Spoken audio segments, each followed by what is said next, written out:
Today, I'm going to rank for you 4, many would say, bizarre skincare trends. But guess what? 2 of them have real medical logic. One, it is mostly hype, and it should never ever have left TikTok.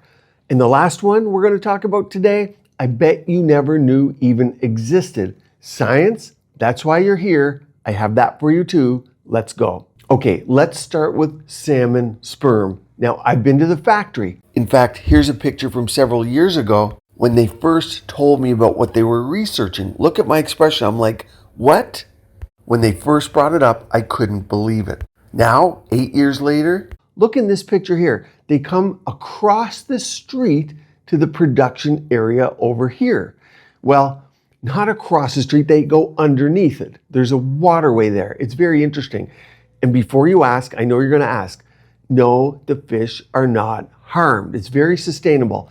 This is Korea after all. The fish, they die after spawning, of course, and they have a hatchery right there for the eggs. Very sustainable. Salmon sperm facial. Yep, that one sentence alone, I know what it makes you think. Skincare is now one bad decision away from becoming a frat house science project. But here's a picture of me lecturing last week in Beverly Hills on this exact topic. 40% of the audience, the providers in the audience, they're doing this in their clinics. They're providing it. It's actually not as crazy as it sounds. What people are really talking about here are purified polynucleotides, pieces of DNA fragments. They're used regenerative style in treatments. Now, there's PDRN and there's PN. There's a big difference. I outlined that in other videos. One's a long chain, one's a smaller chain. One's for absorption, one's for structure. The goal, though, is not to puffy up the face. It's skin quality, hydration, texture, healing support, and better looking skin overall. Now, what do I actually see in clinical practice in using it? Fine line reduction, hydration, plumpness, and texture. So, does salmon sperm work? Yes, it's a mild biostimulator. So this is number 1 of 2 that I'm placing in the actual it works category, especially when made in a quality, sterile, KFDA, so Korean FDA, monitored factory. Next one, here it is, the bird poop facial. Now this one's viral because it sounds disgusting. And the beauty industry knows disgusting always sells. TikTok grab. It's the so-called geisha facial. That's what it's known as in southeastern circles. How is it made? From processed nightingale droppings. The reason people defend it is because the material, the bird poop, contains things like urea. And of course, if you look in your skincare products, you're going to see urea in them. It's a component. It also has amino acid components. Think Prima, Prime HA, non-cross-linked biostimulators, Sonicos is another one. Those have amino acids in them as well, and they're injectables. So yes, they can have skin softening or brightening logic, but don't do anything DIY with random bird droppings here, please. People do. They actually will do this. They get bird droppings and they try and put them on their face. At home from their bird cage too. You'll see in the comments below. People are going to comment that, I'm sure. And they'll be angry with me because they say it does work. But here's the problem. Ingredient logic is not the same as treatment logic.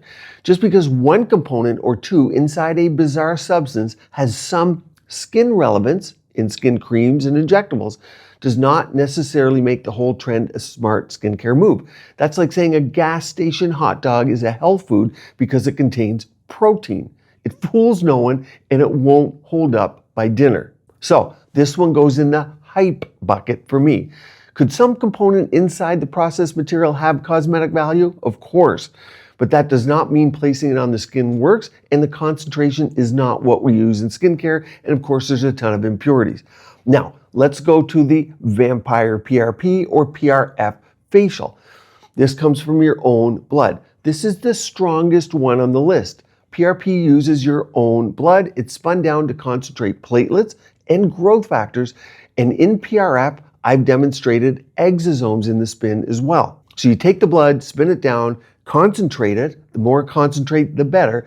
Then the aliquot is used with injections or microneedling, and it supports repair rejuvenation, just like your body heals its own cuts or injuries. We see improvements in what? Skin elasticity, wrinkles, hyperpigmentation. In fact, I was at a congress in Southeast Asia, and a lot of doctors from Pakistan, India, they were using this to treat melasma, a tough condition. And yes, it even works in older patients. Now, technique matters here, preparation matters, the spin, patient selection. This is part of a skincare routine, not a facelift in a session. So yes, vampire and similar facials, they sound dramatic, but unlike most viral skincare trends, this one has real medicinal backbone. Now, the fourth one, period blood masks. This is where the internet fully sprints off of the cliff. The theory comes from the fact that menstrual fluid is biologically active. True, it contains shed endometrial cells, immune cells, cytokines, and actually repair signals. Things like interleukin-1, beta, and other interleukins, vascular endothelial growth factor, you'll know from my PRF spins, TGF-beta, PDGF, which synthetically many people are injecting under the eye somewhat illegally. Now that does sound scientific, right? And there is real interest in menstrual blood cells in regenerative medicine and among scientists, but that does not make a DIY mask smart, proven, or skin safe. The top two problems are very simple. It's not standardized, and it's not delivered in any way that makes logical sense or absorption. So even if the fluid contains interesting signals, they're not concentrated, and it does not mean your skin can use them from a DIY period blood mask. Now, if one was going to go down this road and figure it out, you'd want to spin it down and concentrate the factors and get rid of the factors in the blood, like the red cells that are inflammatory. So science is there, but not DIY. And I don't see any clinics offering this one. Have you, or have you been offered it? Have you even seen it? Comment below. It's more of a TikTok DIY thing. A TikTok stunt that garners huge views, of course. Shock factor social media content. That should tell you almost everything you need to know. People do love to take one tiny scientific concept, rip it completely out of context, and turn it into a bathroom DIY trend. That's how bad beauty device spreads: fast, loud, gross, but clickable. So let's step back here. Here's the scorecard. Number 1, salmon sperm. Weird name, real biologic rationale. Number 2, bird poop facials. Ingredient theory, there are things in there, but weak practical case. Number 3, vampire facial PRP, PRF, legitimate regenerative treatments when done well.